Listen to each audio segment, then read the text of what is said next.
Many women across Africa will know Jane Kiano, and many sought great friendship from her and counsel.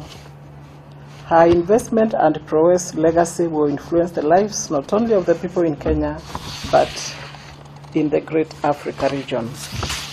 Part of the Maendeleo legacy for Mrs. Kiano is for us to make sure we at least go back to the drawing board and see the accomplishment of the provincial headquarters, because that was the feeling of the founding father, that after this building there will be more buildings in the country. This we shall endeavor to do. The vision is long overdue. As women, we therefore need to stand together for the good cause of humanity, as exhibited by our departed sister and patron, Mrs. Kiano.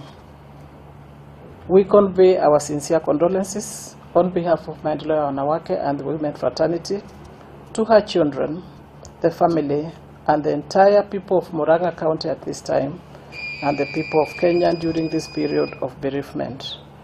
Yes, I learned early this morning at about 4 Jane's departure, and since then we have had many conversations, and so may Jane's soul rest in eternal peace.